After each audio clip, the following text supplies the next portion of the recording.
अध्यक्ष महोदय, सन्मान्य सदस्यांनी जे 3-4 प्रश्न विचारले त्यामधले 2 प्रश्न महत्त्वाचे आहेत की विशेषतः आपण जे मध्ये कामा हॉस्पिटलमध्ये आणि मुंबई शहरामध्ये अजून चांगल्या पद्धतीच्या कॅन्सरच्या सुविधा उपलब्ध करून द्यायला पाहिजेत.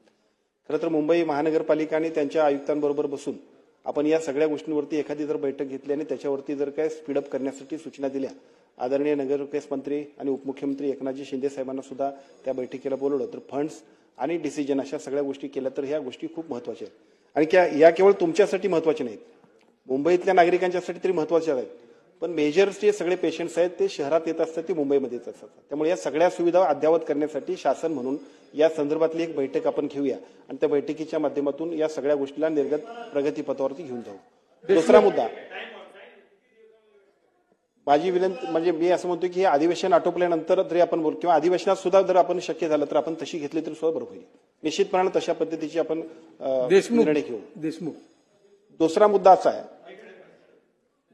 असा आहे की आपण सांगितलं की या सगळ्याबद्दल ज्या आपण औषधं देतोय त्या औषधाच्या एकूण खर्चाबद्दल सुद्धा बोललं. खरं तर MJPGYची आमची जी काही योजना आहे, महात्मा फुले जीवनदायी योजना असेल किंवा आता आयुष्यमान भारत बरोबर आपण ही योजना जोडली, या योजनेमध्ये या सगळ्या औषधांच्या बद्दलची सूचना आम्ही दिलेली आहे. अजूनही याच्यामध्ये खूप चांगलं काम करणं गरजेचं आहे, कारण पेशंटची संख्या वाढते. त्यामुळे त्या कंपन्यांबरोबर सुद्धा टाईप करायचा. तर मला असं वाटतं की आता ज्या दिलेल्या सूचना आहेत त्या सूचनांवरती जर आम्ही बैठक लावली तर त्यात बऱ्याचशा सोल्युशन्सवरती आपण जाऊ.